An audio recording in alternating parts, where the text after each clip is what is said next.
Hello friends, તમારું સ્વાગત છે મારા કિચનમાં. આજે આપણે બનાવીશું ઉત્તરાયણ માટે એકદમ ક્રિસ્પી ખાવામાં પોચી એવી મમરાની ચીક્કી. તો તમે મમરાના લાડુ બનાવતા હશો, પણ જ્યારે લાડુ વાળો ત્યારે બહુ ગરમ લાગશે, પણ આ રીતે ચીક્કી તમે બનાવશો તો એકદમ સરળ રીતે બનશે. જો તમને મારી રેસિપીઓ ગમતી હોય અને હજુ સુધી ચેનલને સબસ્ક્રાઈબ ન કર્યું હોય તો સબસ્ક્રાઈબ કરજો અને બાજુમાં આપેલી ઘંટી દબાવજો, એટલે નવી નવી રેસિપીના નોટિફિકેશન આવે. તો ચાલો બનાવીએ. તો એક કડાઈ લેશું અને ગેસની ફ્લેમ સ્લો રાખી અને હળવી ગરમ કરીશું, અને એમાં આપણે 3 કપ મમરા, તો અહીંયા મમરા અને ગોળનું માપ છે, તો તમે 3 કપ મમરા લ્યો તો 1 કપ ગોળ, તો આ એનું માપ રહેશે. તમે મોટા બાઉલથી વધારે બનાવી હોય તો, અને ઓછી બનાવી હોય તો નાના બાઉલથી એ રીતે મેઝર કરવાનું. મમરાને સ્લો ફ્લેમ પર ક્રિસ્પી થાય ત્યાં સુધી ચલાવતા રહી અને શેકી લઈશું. તો આ રીતે તમે લગભગ 3 થી 4 મિનિટમાં મમરા તમારા ક્રિસ્પી સ્લો ફ્લેમ પર થઈ જશે. આ રીતે મમરા તમારે ચેક કરી લેવાના. તમે ફ્રેશ પેકેટમાંથી કાઢો તો પણ થોડા તમારે શેકી લેવાના, એટલે ચીક્કી તમારી એકદમ ક્રિસ્પી રહે. તો મમરા શેકાઈ ગયા છે. આ રીતે હું તમને એક મમરો બતાવી દઈશ. આ રીતે એક બાઉલમાં કાઢી અને હવે એને ઠંડા થવા દઈશું. તો મમરા ઠંડા થાય ત્યાં સુધીમાં જેના પર ચીક્કી તમારે વણવાની હોય તો તમે કિચન પ્લેટફોર્મ પર પણ વણી શકો. અને આ રીતે મારી પાસે બટર પેપર છે, તો એના પર આપણે ઘી લગાવી દઈશું. તો એ રીતે તમારે પહેલાં તૈયાર રાખવાનું, પછી જ આપણે ગોળનો પાયો બનાવશું. હવે એ જ કડાઈમાં 1 કપ ગોળ અને 1 ટીસ્પૂન જેટલું ઘી ઉમેરીશું, અને સ્લો ફ્લેમ પર ગોળ પીગળે ત્યાં સુધી ચલાવતા રહીને થવા દઈશું. તો આ રીતે લગભગ તમારે 2 થી 3 મિનિટમાં ગોળ તમારો આ રીતે પીગળવા લાગશે. તો આ રીતે ગોળ પીગળી જાય એટલે ગેસની ફ્લેમ સ્લો રાખી અને 2 મિનિટ જેવું આપણે એને થવા દઈશું. તો આ રીતે પાયો આવતા સ્લો ફ્લેમ પર 7 થી 8 મિનિટ જેવું લાગશે, પણ જો મીડિયમ ફ્લેમ રાખશો તો 5 મિનિટમાં પાયો આવી જશે.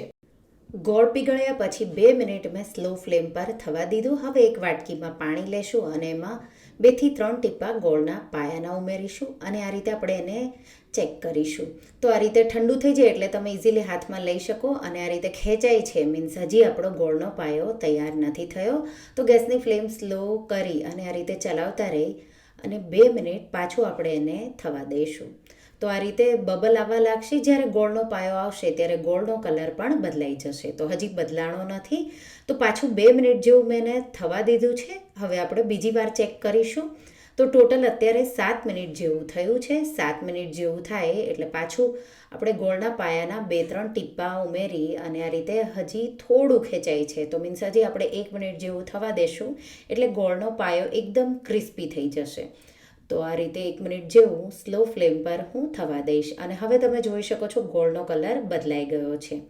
તો આ રીતે કલર બદલાઈ જાય એટલે આપણે એકવાર હજી ચેક કરી લઈશું. તો વાટકીમાં પાણી લેશું અને 2 થી 3 ટીપા ગોળના પાયાના ઉમેરી અને તમે અડી શકો એટલે તરત જ તમારે હાથમાં લઈ અને આ રીતે તમે એને તોડશો તો ઇઝીલી તૂટી જાય છે. તો તમે જોઈ શકો છો, તમારે એને ખેંચવું નથી પડતું આ રીતે.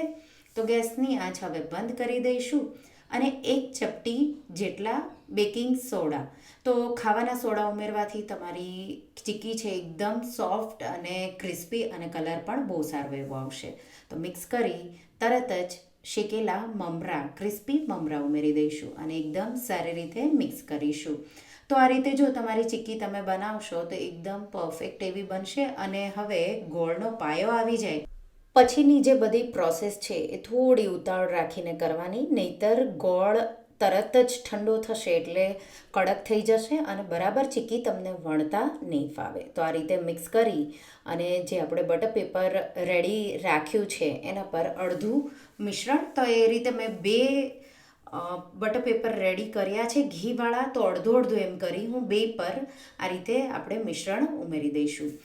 હાથ પર ઘી લગાવી હળવા હાથે આ રીતે તમારે પ્રેસ કરી અને સેટ કરી દેવાનું. આ રીતે તમે વણી શકો એટલે ગોળ શેપ કે ચોરસ શેપમાં આ રીતે સેટ કરી ઉપર પિસ્તા છાંટી દેવાના અને હળવા હાથે 2 થી 3 વાર વેલણથી વણી લેવાનું. તો હળવો હાથ રાખવાનો, નહીંતર મમરા તૂટી જશે અને ચીક્કી બરાબર નહીં દેખાય. તો આ રીતે.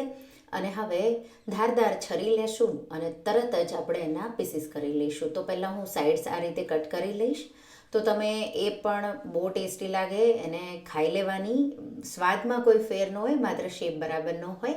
તો આ રીતે મેં ચારેય એના કટ કરી લીધા સાઇડ્સ, અને હવે ચોરસ એના ટુકડા કરીશું. તો નાના મોટા જેવા તમારે નાની સ્ટીકની જેમ કટ કરવા હોય બાઇટિંગ સાઇઝમાં તો એમ પણ કટ કરી શકો છો.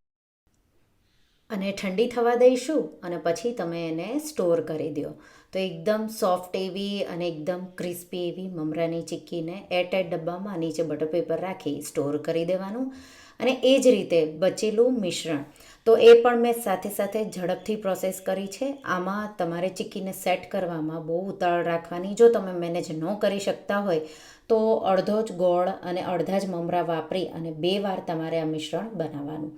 તરત જ એ પણ મેં સાઈડમાં વણી લીધું હતું અને ઉપરથી પિસ્તા આ રીતે મેં છાંટી દીધા અને તરત જ વાટકીના મદદથી આ રીતે મેં એને રાઉન્ડ શેપ આપ્યો છે. તો તમે ચોરસ શેપ પણ આપી શકો અને આ રીતે રાઉન્ડ શેપ પણ આપી શકો. તો રાઉન્ડ શેપ આપશો તો સ્ટોર કરવામાં એકદમ ઇઝી પડે. તો કોઈ રાઉન્ડ ડબ્બો હોય એમાં તમે આ ભરી શકો. તો આ રીતે એને પણ હલકું ઠંડુ થશે એટલે તરત ઇઝીલી સેપરેટ થઈ જશે. પણ કટ કરવાનું જ્યારે ગરમ ગરમ હોય ત્યારે જ. અને આ રીતે એને પણ 5-1 મિનિટ જ ઠંડુ થતાં લાગશે. એટલે આ રીતે રાઉન્ડ શેપમાં કે સ્ક્વેર શેપમાં ગમે તે શેપમાં તમે આ ચીક્કી બનાવી શકો છો. તો મમરાના લાડુ તો તમે બહુ જ બનાવતા હશો, પણ એકવાર આ રીતે ક્રિસ્પી અને સોફ્ટ એવી મમરાની ચીક્કી તો તમે જોઈ શકો છો એકદમ પરફેક્ટ એવી પરફેક્ટ માપ સાથે આ ચીક્કીની રેસિપી એકવાર જરૂરથી ટ્રાય કરો. તમને આ રેસિપી કેવી લાગી મને કમેન્ટમાં જરૂરથી જણાવજો. અને જો રેસિપી ગમી હોય તો વિડીયોને લાઇક કરજો, શેર કરજો અને મારા ચેનલને સબસ્ક્રાઈબ કરજો. અને આવી જ નવી રેસિપીઓ માટે તમે બેલ આઇકન બટનને પ્રેસ કરજો. Thank you for watching.